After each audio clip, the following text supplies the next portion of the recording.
లూకా సువార్త 16వ అధ్యాయము. మరియు ఆయన తన శిష్యులతో ఇట్లనెను, ఒక ధనవంతుని యొద్ద ఒక గృహ నిర్వాహకుడుండెను. వాడతని ఆస్తిని పాడుచేయుచున్నాడని అతని యొద్ద వాని మీద నేరము మోపబడగా అతడు వాని పిలిపించి, నిన్ను గూర్చి నేను వినుచున్న ఈ మాట ఏమిటి? నీ గృహ నిర్వాహకత్వపు లెక్క అప్పగించుము. నీవు ఇక మీదట గృహ నిర్వాహకుడవై ఉండవల్ల కాదని వానితో చెప్పెను. ఆ గృహ నిర్వాహకుడు తనలో తాను, నా యజమానుడు ఈ గృహ నిర్వాహకత్వపు పనిలో నుండి నన్ను తీసివేయును గనక నేనేమి చేతును? త్రవ్వలేను, భిక్షమెత్త సిగ్గుపడుచున్నాను. నన్ను ఈ గృహ నిర్వాహకత్వపు పని నుండి తొలగించునప్పుడు వారు నన్ను తమ ఇండ్లలోనికి చేర్చుకొనున్నట్లు ఏమి చేయవలనో నాకు తెలియననుకొని తన యజమానుని రుణస్థులలో ఒక్కొక్కని పిలిపించి, నీవు నా యజమానునికి ఎంత అచ్చి ఉన్నావని మొదటివాని అడిగాను. వాడు 100 మణుగుల నూనె అని చెప్పగా, నీవు నీ చీటీ తీసుకుని త్వరగా కూర్చుండి 50 మణుగులని వ్రాసికొమ్మని వానితో చెప్పాను. తరువాత వాడు, నీవు ఎంత అచ్చి ఉన్నావని మరి ఒకని అడుగగా, వాడు 100 తూముల గోధుమలని చెప్పినప్పుడు వానితో, నీవు నీ చీటీ తీసుకుని 80 తూములని వ్రాసికొమ్మని చెప్పాను.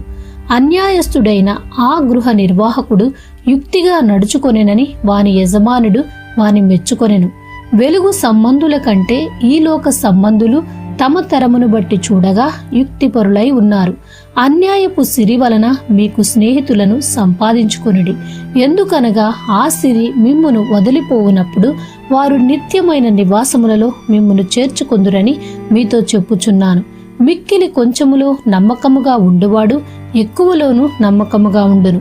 మిక్కిలి కొంచెములో అన్యాయముగా ఉండువాడు ఎక్కువలోనూ అన్యాయముగా ఉండును. కాబట్టి మీరు అన్యాయపు సిరి విషయములో నమ్మకముగా ఉండని ఎడల సత్యమైన ధనమును ఎవరు మీ వశము చేయును? మీరు పరుల సొమ్ము విషయములో నమ్మకముగా ఉండని ఎడల మీ సొంతమైనది మీకు ఎవడిచ్చును? ఏ సేవకుడును 2 యజమానులను సేవింపలేడు. వాడు ఒకని ద్వేషించి ఒకని ప్రేమించును, లేక ఒకని అనుసరించి ఒకని తృణీకరించును.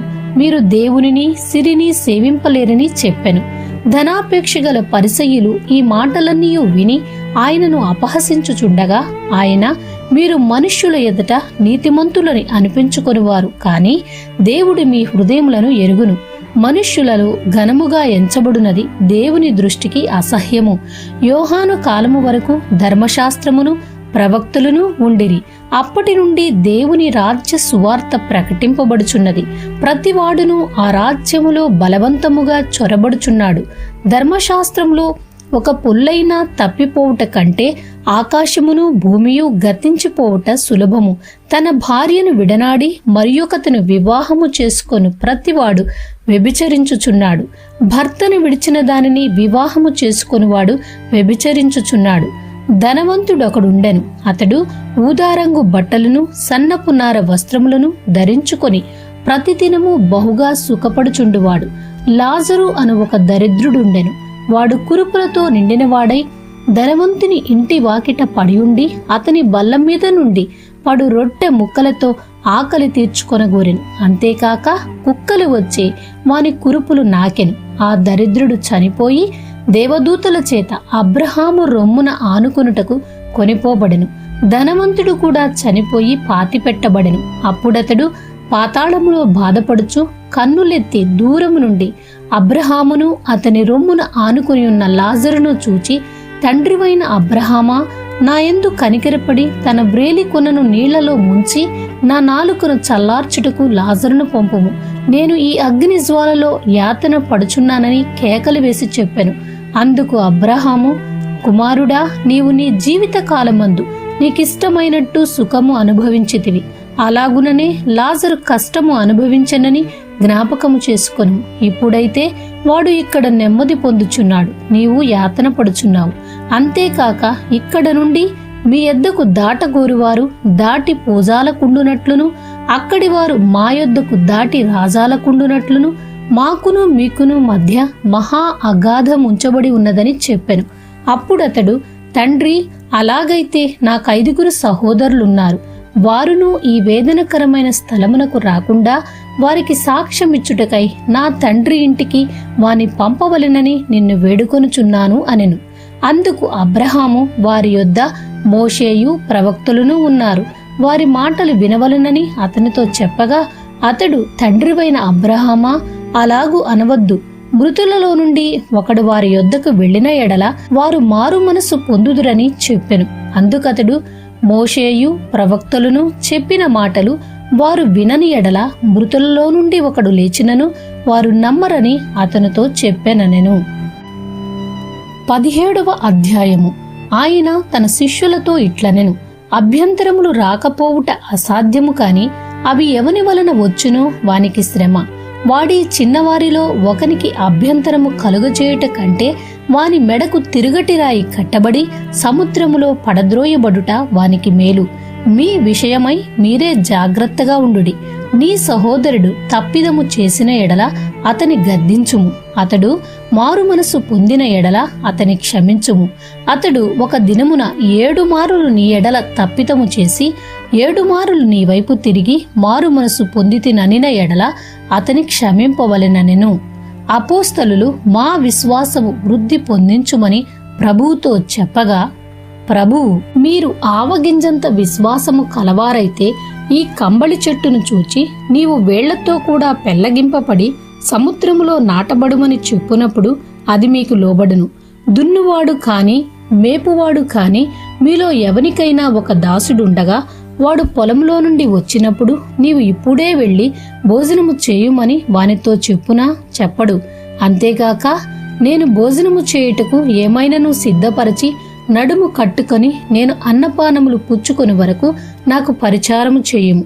అటు తరువాత నీవు అన్నపానములు పుచ్చుకొనవచ్చునని వానితో చెప్పును. కాని ఆ దాసుడు ఆజ్ఞాపింపబడిన పనులు చేసినందుకు వాడు దయచూపినని వానిని మెచ్చునా? అటువలే మీరును మీకు ఆజ్ఞాపింపబడినవన్నీ చేసిన తరువాత మేము నిష్ప్రయోజకులమైన దాసులము, మేము చేయవలసినవే చేసియున్నామని చెప్పుడనెను. ఆయన యెరూషలేమునకు ప్రయాణమైపోవచ్చు సమరయ గలిలయల మధ్యగా వెళ్ళుచుండెను.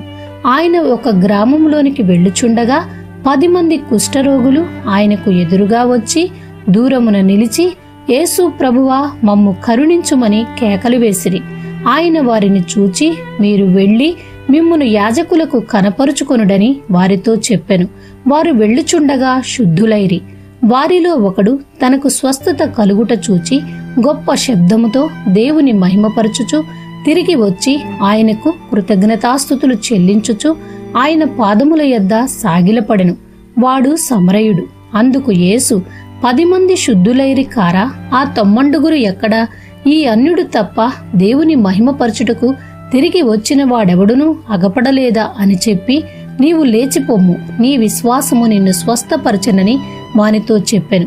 దేవుని రాజ్యం ఎప్పుడు వచ్చునని పరిసయ్యులు ఆయనను అడిగినప్పుడు ఆయన, దేవుని రాజ్యము ప్రత్యక్షముగా రాదు, ఎందుకనగా ఇదిగో దేవుని రాజ్యము మీ మధ్యనే ఉన్నది కనుక ఇదిగో ఇక్కడనని అదిగో అక్కడనని చెప్ప వీలుపడదని వారికి ఉత్తరమిచ్చెను. మరియు ఆయన తన శిష్యులతో ఇట్లనెను, మనుష్య కుమారుని దినములలో ఒక దినము చూడవలనని మీరు కోరు దినములు వచ్చును కాని మీరు ఆ దినమును చూడరు. వారు ఇదిగో ఇక్కడనని అదిగో అక్కడనని మీతో చెప్పిన ఎడల వెళ్ళకుడి, వెంబడింపకుడి. ఆకాశము క్రింద ఒక దిక్కు నుండి మెరుపు మెరిసి ఆకాశము క్రింద మరి ఒక దిక్కునకేలాగు ప్రకాశించునో అలాగున మనుష్య కుమారుడు తన దినమున ఉండును. అయితే ముందుగా ఆయన అనేక హింసలు పొంది ఈ తరము వారి చేత ఉపేక్షింపబడవలెను. నోవహు దినములలో జరిగినట్టు మనుష్య కుమారుని దినములలోనూ జరుగును.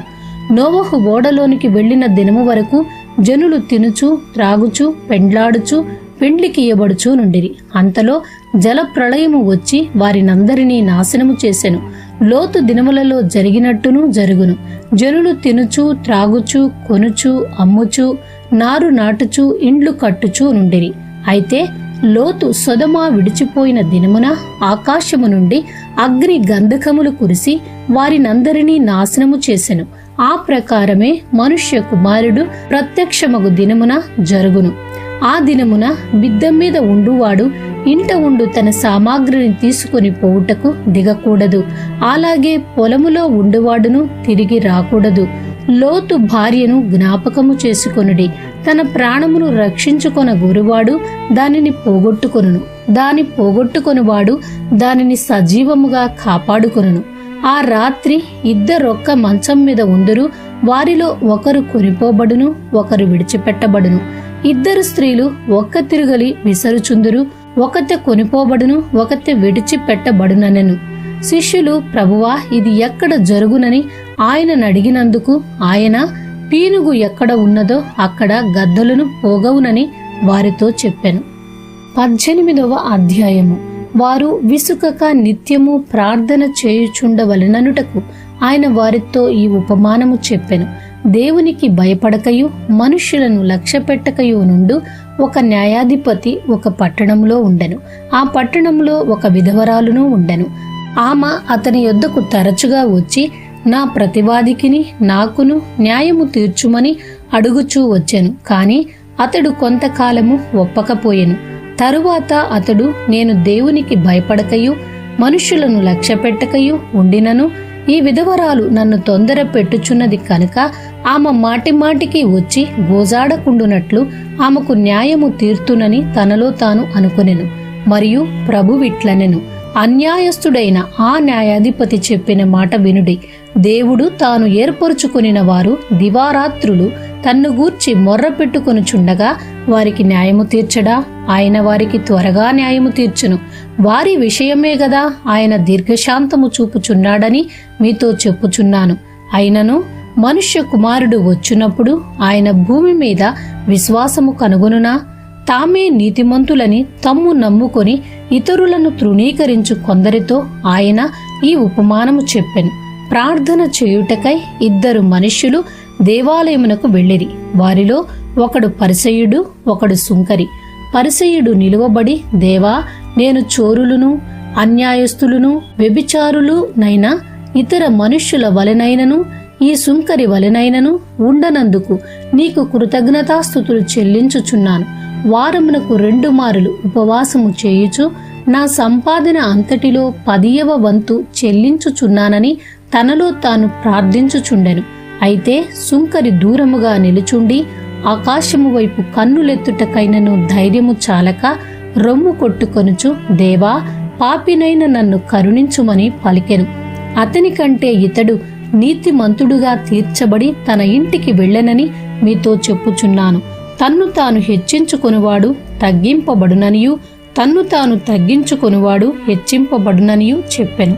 తమ శిశువులను ముట్టవలనని కొందరు ఆయన యొద్దకు వారిని తీసుకొని రాగా ఆయన శిష్యులు అది చూచి తీసుకొని వచ్చిన వారిని గద్దించిరి.